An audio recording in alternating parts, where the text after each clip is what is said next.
Alright guys, स्वागत है आपका इस वीडियो में। तो फाइनली यहाँ पे सोलो लेवलिंग सीजन 2 का एपिसोड नंबर 7 आ चुका है। भले ही एपिसोड मैंने पहले ही अपने दूसरे चैनल पे डाल दिया था, लेकिन ठीक है, फिर से शुरू कर लेते हैं इस एपिसोड को और बाकी बातें वीडियो के एंड में कर लेंगे। एपिसोड की शुरुआत में यहाँ पे हमें दिखाया जाता है रिपोर्टर्स का सीन, और ये सारे के सारे रिपोर्टर्स इधर इस हंटर एसोसिएशन के हेडक्वार्टर्स के सामने खड़े हुए होते हैं। ठीक है, मतलब यार ये रीएवैल्यूएशन सेंटर है, यहाँ पे रीएवैल्यूएशन होता है, तो ये सब के सब लोग यहाँ पे खड़े होते हैं। इनको कुछ न्यूज़ मिली होती है।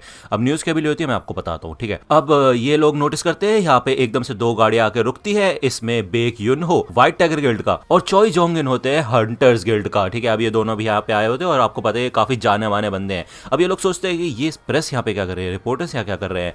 तो रिपोर्टर्स इन दोनों से पूछते हैं कि क्या आप लोग भी ली मिनसुंग को रिक्रूट करने के लिए आए हैं। तो ये दोनों ही साफ साफ मना कर देते हैं कि इनका कुछ और ही पर्पस है, ये लोग किसी और काम से यहाँ पे आए हैं। ओके, अब ये दोनों यहाँ पे बात करने लग जाते हैं कि कैसे जिन्वू ने इन दोनों की ही गिल्ड्स की मदद की है। ओके, और ये दोनों का ही मेन मोटिव होता है कि ये संग जिन्वू को अपने गिल्ड में किसी तरह शामिल कर पाए। इन दोनों के बीच में भाई काफी 36 का आंकड़ा हो जाता है इस चक्कर में। ओके, तभी यहाँ पे फील्ड गिल्ड का मास्टर आता है। ठीक है, और वो कहते हैं कि अगर तुम ली मिनसुंग को यहाँ पे रिक्रूट करने नहीं आए तो तुम्हारा और क्या मतलब हो सकता है। तो यार ये दोनों ही गुस्से में बोलते हैं कि अबे क्या फर्क पड़ता है उसका नाम क्या हो, ली मिनसुंग ली मिनसो, मेरे को कोई फर्क नहीं पड़ता। ठीक है ना। ये बंदा सोचता है कि भाई क्या हो गया, इन दोनों को काफी सिंक में है ये लोग। तभी यहाँ पे जिन्वो आ जाता है। वो सोचता है कि यहाँ पे इतने सारे रिपोर्टर्स क्या कर रहे हैं। दूसरा यहाँ पे हमें जिन्हा के स्कूल का सीन दिखाया जाता है। अब लड़कियां काफी ज्यादा एक्साइटेड होती है ली मिनसुंग के इंटरव्यू के लिए, क्योंकि भाई ली मिनसुंग वैसे एंटरटेनमेंट इंडस्ट्री में काफी ज्यादा पॉपुलर है, मतलब एक तरीके का एक्टर है वो। ठीक है, तो सारी लड़कियां उसको जानती है। दूसरा यहाँ पे जिन्हा बैठी होती है। ओके, अब यहाँ पे हमें दिखाया जाता है ली मिनसुंग के इंटरव्यू का सीन। तो बेसिकली वो बताता है कि यार वो एक हंटर की तरह अवेकन हो चुका है और आज से ही वो यहाँ पे डिसीजन ले रहा है कि वो एक हंटर बनेगा और लोगों की मदद करेगा। शायद ये उसकी किस्मत में लिखा है, वो अपनी इस किस्मत को आजमाना चाहता है। वो मिस्टर लिम टाइग्यू के साथ मिलकर काम करेगा, जो कि गिल्ड मास्टर है रीपर गिल्ड के। ठीक है, अब यार ये रिपोर्टर्स तो सोचते क्या बात है यार, ये बंदा एंटरटेनमेंट इंडस्ट्री में है और इतने मजे में रह रहा था, लेकिन अब यहाँ पे ये हंटर बन के अपनी जान खतरे में डालेगा और अभी तक तो इसको ये भी नहीं पता कि इसकी रैंक कौन सी है। ये तो काफी कमाल की बात है यार। तो ये काफी बड़ी बात है कहने के लिए, लेकिन ली मिनसुंग को पहले से पता होता है कि उसकी रैंक ए होने वाली, क्योंकि उसको पहले ही न्यूज मिल गई थी। ओके, उसका कॉन्ट्रैक्ट है रीपर्स के साथ कि 2 साल तक उसे उनके साथ काम करना है और हंटिंग करनी है। ओके, और इस दौरान उसका पूरा इंप्रेशन भी ठीक हो जाएगा और बेसिकली उसका नाम भी काफी ज्यादा पॉपुलर हो जाएगा। तभी यहाँ पे साइड में गार्ड होता है जो कि जिन्वू को रोकता है। वो कहता है ओए यहाँ पे एंट्रेंस बंद हो चुकी है, बाद में आना, क्या काम है तुम्हें यहाँ पे। तो जिन्वू कहता है आज इवैल्यूएशन होने वाला है मेरा। तो मिनसुंग मन में कहता है कि ये बेवकूफ कौन है और कर क्या रहे हैं यहाँ पे। तो ये गार्ड कहता है कि ओए एंट्रेंस क्लोज है, तुम्हें समझ नहीं आ रहा। तभी पीछे से गोगुन ही आता है। वो कहता है कि मुझे नहीं लगता एंट्रेंस क्लोज है, ये नौजवान मेरा गेस्ट है तो इसको अंदर आने दो। ओके, और वैसे भी मैंने तुम लोगों को कहा था ना कि इस टाइम कोई भी प्रेस कॉन्फ्रेंस मत रखना। तो गुन ही यहाँ पे जिन्वू को अपने साथ लेके अंदर चला जाता है और मिनसुंग कहता है कि चलो फिर ठीक है, मैं एक बार अंदर जाके पूछ के आ जाता हूँ अपना शेड्यूल। लेकिन अंदर जाए उससे पहले यहाँ पे जिनचो लाके खड़ा हो जाता है। वो कहता है कि अभी किसी और का रीअसेसमेंट चल रहा है, ठीक है, तो तुम्हें थोड़ा वेट करना पड़ेगा। तो मिनसुंग कहता है ओए तुम्हें पता है ना कि मैं हूँ कौन, एक शब्द बस और उसके बाद तुम्हारी नौकरी चली जाएगी। जिनचुल कहता है कि मुझे घंटा फर्क नहीं पड़ता तुम कौन हो, ठीक है, लेकिन मुझे तुम्हारा ये एटीट्यूड बिल्कुल पसंद नहीं आ रहा।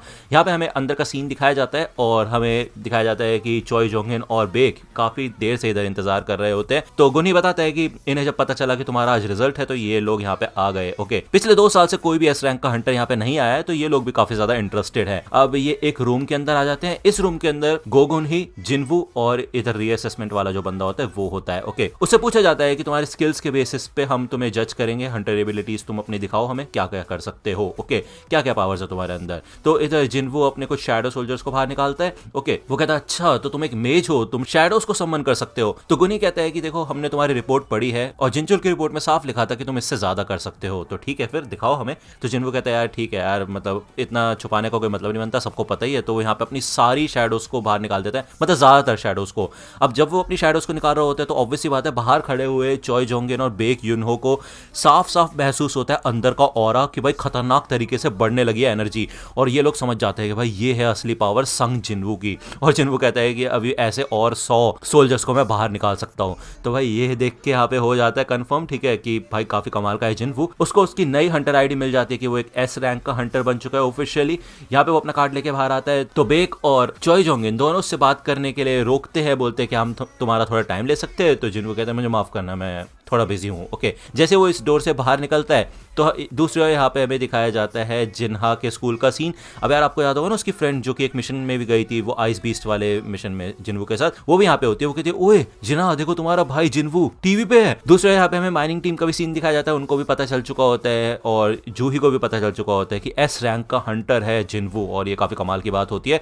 और बेसिकली मिनसुंग के तो वाट लग जाती क्योंकि उसने इतनी सारी भीड़ अपने लिए इकट्ठा की थी और ये सारे के सारे बंदे भाग चुके होते हैं जिन्वू के लिए। ओके, और ये काफी बड़ी बात है कि भाई वो एक एस रैंक का हंटर बना क्योंकि काफी समय बाद कोई एस रैंक का हंटर आया। दूसरी ओर यहाँ पे हमें जिन्हो का सीन दिखाया जाता है जो कि अपनी डैड से मिलने के लिए आता है। ओके, उसके डैड पूछते हैं कि क्या तुम सक्सेसफुल हुए, तो जिन्हो बताता है कि नहीं मैं अनसक्सेसफुल हुआ, मैं उनको अपने गिल्ड में शामिल करने के लिए नहीं मना पाया। तो यहाँ पे हमें पहले का सीन दिखाया जाता है जब उसने जिन्हो से बात की, तो जिन्हो उसे यही बताता है कि देखो मैं और भी ज्यादा ताकतवर बनना चाहता हूँ और अगर मैं किसी भी ऑर्गेनाइजेशन को ज्वाइन करूंगा ना तो वो मेरे रास्ते में आएगा फिर, ठीक है ना, तो मैं ऐसा नहीं कर सकता। जिन्हो अपने डैड को बताता है कि जिन्हो ने उसको कहा कि वो उसके साथ ज्वाइन हो जाए, ठीक है, तो उसके डैड को काफी गुस्सा आता है। वो कहते हैं कि एक तो तुम मेरे पास आए और तुमने अपने भाई की जगह छीनने की कोशिश की, ठीक है, उसके बाद अब तुम कह रहे हो कि तुम्हें इस चीज से कोई फर्क नहीं पड़ता, तुम उसके लिए काम करना चाहते हो। तो जिन्हो सोचता है वो सारे पल जो कि उसने जिन्हो के साथ बिताए थे, तो वो कहता है हाँ मैं जरूर मिस्टर संग के साथ काम करना चाहूंगा। दूसरा यहाँ पे हमें जिन्हो का सीन दिखाया जाता है। अब वो यहाँ पे भाई काफी ज्यादा कंफ्यूज हो चुका होता है क्योंकि इतनी सारी मीडिया होती है यहाँ पे।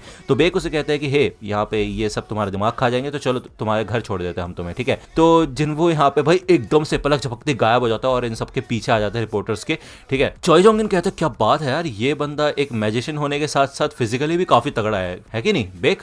लेकिन बेक तो यहाँ पे भाई काफी खतरनाक तरीके से शॉक हो जाता है। वो कहते हैं इतना फास्ट मैं भाई अपनी आंखों से पकड़ भी नहीं पाया उसको, मतलब पिछली बार जब मैं उससे मिला था वो इतना ताकतवर नहीं था, अब और भी ज्यादा ताकतवर हो गया क्या, ऐसा कैसे हो सकता है भाई। तो भाई अब जिन्हो के पास एस रैंक की आइडिया आ चुकी है, तो अब वो महंगे महंगे टूल्स को भी खरीद सकता है। ओके, अपने उस ऑर्ब को भी बेच सकता है, उसके ऊपर कोई शक नहीं करेगा, ठीक है। तो यहाँ पे वो हंटर्स ऑक्शन नाम की एक बिल्डिंग में आता है। ओके, ये शॉप होती है, शॉप ही मान लो, ठीक है। यहाँ पे बंदे मतलब इक्विपमेंट्स खरीद सकते हैं। जिन्हो बता देता है कि उसको एक ऐसे डंजन के लिए टूल्स चाहिए जो कि काफी ज्यादा गर्म है, तो हीट से बचने के लिए और आग वाले अटैक से बचने के लिए। तो ये बंदा एक केप दिखाता है जो कि वो अपने कपड़ों के ऊपर पहन सकते हैं और एक रिंग जो कि आसानी से हाथों में पहनी जा सकती है, और ये दोनों ही काफी कमाल की होती है, ठीक है। जिन्हो कहते हैं इसका प्राइस क्या है, तो ये बंदा प्राइस बताता है। तो जिन्हो कहता है क्या कुछ डिस्काउंट नहीं हो सकता क्या, तो ये कहते हैं कि सॉरी सर कोई डिस्काउंट नहीं हो सकता, यहाँ पे जो भी चीजें हैं वो फिक्स प्राइस पे है, लेकिन हाँ एक चीज है, अगर आप ये ग्लास तोड़ेंगे तो आपको शायद फ्री में मिल जाए ये सारी की सारी चीजें, ठीक है ना। वैसे तो ए रैंक के नीचे के हंटर्स इसको हिला भी नहीं सकते, तो कोई दिक्कत वाली बात नहीं है। तो जिन्हो मन में कहता है वैसे कुछ तो मैजिक पावर सेंस हो रही है मेरे को, और देखते हैं, ठीक है, फिर ट्राई करके देखते हैं। वो यहाँ पे पूरी तरह से तैयार हो जाता है इसको तोड़ने के लिए, लेकिन ये बंदा उसे रोक देता है और कहता है अरे अरे सर मैं मजाक कर रहा था, बस शायद मेरी गलती है कि मैंने मजाक को कुछ ज्यादा ही लंबा खींच दिया, मुझे माफ कीजिएगा प्लीज। तो जिन्हो कहता है ओह अच्छा ऐसी बात है क्या, चलो ठीक है, फिर मेरे को थोड़े डैगर्स वगैरह दिखा दो। तो साइड में से एक बंदा आता है, कहता है ठीक है सर मैं आपको वेपन्स दिखाता हूँ। अब ये बंदा जो खड़ा होता है पहले से, वो देखता है कि यार यहाँ पे इस ग्लास केज के अंदर ना क्रैक आ चुका होता है। वो कहता है यार ऐसा कैसे हो सकता है, इस बंदे ने तो उसको टच भी नहीं किया, मतलब क्या चल रहा है भाई। दूसरा यहाँ पे हमें डैगर्स दिखाए जाते हैं। ओके, अब यार एक डैगर की कीमत ही बहुत ज्यादा होती है, हद से ज्यादा होती है, तो जिन्हो शॉक हो जाता है। अब वो सोचता है कि यार इसकी तो कसाका वाला जो डैगर था ना उसकी जितनी ही होगी भाई एबिलिटी, तो यार क्या ही मतलब बनता है कि नहीं। तो वो यहाँ पे अपना एक डैगर निकाल के दिखाता है और इसकी कीमत ये सेल्समैन काफी ज्यादा बताता है। इसे देख के यहाँ पे जिन्हो शॉक हो जाता है और उसे समझ आ जाता है कि भाई यार वो जो डैगर ये 100 मिलियन का बता रहा है ना, असलियत में जिन्हो ने 2.8 मिलियन का गोल्ड में लिया था। तो ऑब्वियस बात है उसको यहाँ पे अपनी वाली चीजें बेचनी नहीं चाहिए और जो स्पेयर ऑफ एवरेस्ट है उसको अपने साथ ही रखना चाहिए, ठीक है। यहाँ पे रात हो जाती है, हमें बेक योनहो का सीन दिखाया जाता है। वो मन में यही सोचता है कि भाई ऐसा कैसे हो सकता है भाई कि ये बंदा इतना ज्यादा ताकतवर कैसे हो गया, इसकी रीअवेकनिंग तो हो जानी चाहिए थी ना, मतलब खत्म हो जानी चाहिए थी, उसके बाद भी इसकी पावर बढ़ती जा रही है। कहीं ऐसा तो नहीं कि ये बंदा ऐसा हंटर है जो कि हमेशा रीअवेकन होता रह सकता है और ज्यादा ताकतवर बनते रह सकता है। दूसरा यहाँ पे हमें सुबह का सीन दिखाया जाता है जिन्हा के घर का, और जिन्हा यहाँ पे खिड़की से बाहर देखती है और वो फाइनली चैन की सांस लेती है कि उनके घर के बाहर कोई भी रिपोर्टर नहीं है, ठीक है। वो काफी परेशान हो चुकी होती है। तो जिन्हो कहता है ओह क्या हो गया, रिपोर्टर्स को देख रही हो सकता है कि एसोसिएशन वालों ने उन्हें भगा दिया हो।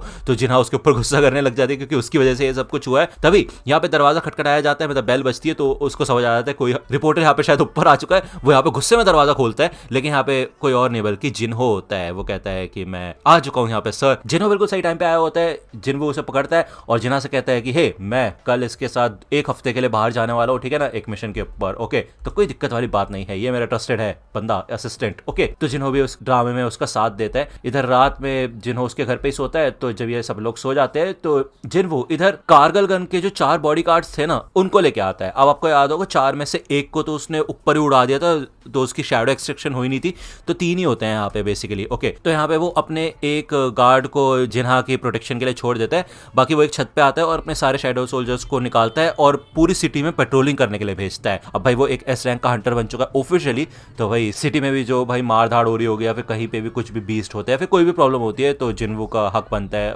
उससे निपटना। ओके, यहाँ पे अगली सुबह जिन्हो के साथ जाता है, बेसिकली जिन्हो उसे छोड़ता है उस बिल्डिंग के पास, ठीक है, जहाँ पे अपना डीमन कासल है। ओके, अब जिन्हो यहाँ पे जिन्वू से पूछते हैं कि आपने कल कहा था कि आप एक हफ्ते के लिए जा रहे हैं, तो यार मतलब इतनी ज्यादा मेहनत। तो जिन्वू कहता है इसे मान लो एक ट्रेनिंग की तरह है ये। तो जिन्हो कहता है कि आप तो ऑलरेडी एस रैंक के अंडर बन चुके हैं ना, और कितनी ट्रेनिंग करेंगे। तो जिन्वू कहता है करना तो पड़ेगा। तो फाइनली ये लोग यहाँ पे आ जाते हैं।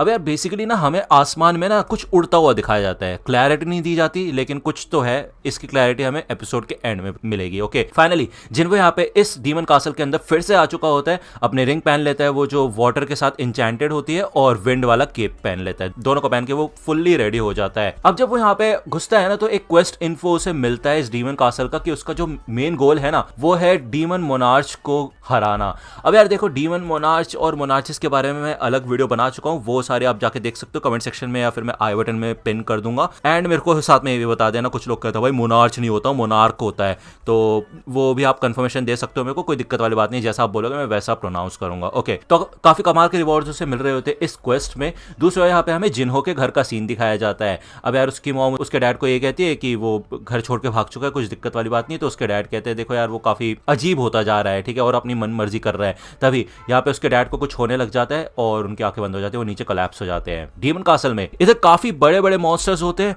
और टस्क को यहाँ पे वो इस ऑर्ब को देता है, और भाई टस्क इस ऑर्ब का इस्तेमाल करके ना काफी खतरनाक अटैक करता है इस बड़े से मॉन्स्टर पे, और उसके चिथड़े उड़ा के रख देता है। तो जिनको को समझ आ जाता है कि भाई ये काफी कमाल की चीज है, और स्फेयर ऑफ एफेरिस को उसे टस्क के हाथ में ही रखना चाहिए। ओके, यहाँ पे हमें हॉस्पिटल का सीन दिखाया जाता है, और डॉक्टर बताते हैं कि जिन्हो के डैड को इटर्नल स्लीप डिजीज हो चुका है, यानी कि जो आसपास अगर मैजिकल बीस्ट वगैरह होते हैं ना, या फिर हंटर्स ज्यादा होते हैं, तो उनकी जो एनर्जी होती है ना, उससे जिन्हो के डैड को कोई प्रोटेक्शन नहीं है, मतलब रेजिस्टेंट नहीं है वो उस चीज के। ओके ना, तो डॉक्टर उनसे पूछते हैं कि आसपास आपके क्या कोई हंटर रहते हैं, तो उस जिन्हो के डैड बताते हैं कि हाँ उनका बेटा एक हंटर है। ओके, अब वो सोचता है यार जिन्हो का डैड कि ऐसा कैसे हो सकता है कि एक मैजिकल दुनिया के अंदर उसके अंदर यही पावर नहीं है कि वो मैजिक को रेजिस्ट कर पाए, तो ये तो काफी बेकार चीज है, मतलब बेसिकली एक तरीके से दुनिया ने ही उसको लात मार के बाहर निकाल दिया है। ओके, यहाँ पे हमें कुछ हंटर्स का सीन दिखाया जाता है जो कि पेट्रोलिंग कर रहे होते हैं, और ये लोग जब यहाँ पे आते हैं ना, तो ये देखते हैं कि सामने कोई खड़ा हुआ है। ओ भाई, ये तुम मानोगे नहीं कि जो जेजू आइलैंड वाले आंट्स है ना, जो उड़ना सीख गई थी, ये वो पहले आंट है मेरे ख्याल से जो यहाँ पे आ चुके हैं। ओ भाई,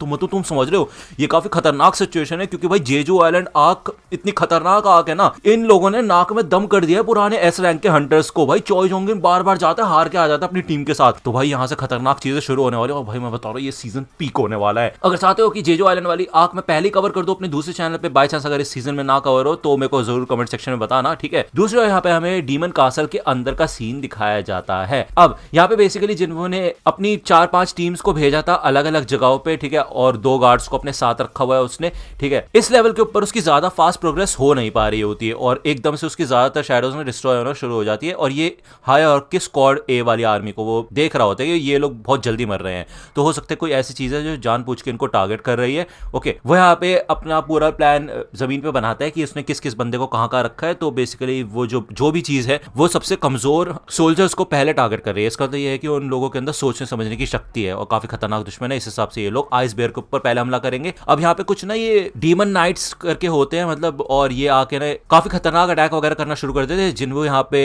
इनविजिबल होता है और देख रहा होता है सारी की सारी चीजें, और तभी वो सामने आ जाता है। अब ये मैजिक बीस्ट सोल्जर्स होते हैं, और ये सबके सब आके जिन्हो के ऊपर हमला करते हैं, और फाइनली जिन्हो इनसे लड़ने के लिए तैयार हो जाता है, ठीक है। तो काफी कमाल का एपिसोड था ये। इसके अंदर हमारा इंट्रोडक्शन हुआ मोनार्चिस के साथ, और जेजो आइलैंड का पहला पीक हमें दिखेगा, स्निक पीक। ओके, ठीक है। एनीवे, जो भी बात है, अगर आप नेक्स्ट एपिसोड देखना चाहते हो, एपिसोड नंबर 8, तो ठीक है फिर यार आज या फिर कल मैं आपके लिए लाने की कोशिश करूंगा। एक हफ्ता वेट करने की जरूरत नहीं है, मैं अपने अपने सेकंड चैनल पे उस एपिसोड को अपलोड करूंगा, वहाँ पे ऑलरेडी बहुत सारे बंदे देख रहे हैं एपिसोड जो भी मैं पहले डाल देता हूँ, तो आप भी जाके देख सकते हो, ठीक है ना। उसके लिंक मैं आपको डिस्क्रिप्शन में दे दूंगा, तो कोई दिक्कत वाली बात नहीं है। अगर वीडियो पसंद आई तो लाइक करना, सब्सक्राइब कर लो अगर चैनल पे नए हो तो। मिलता हूँ आपसे अगली वीडियो में, तब तक के लिए गुड बाय।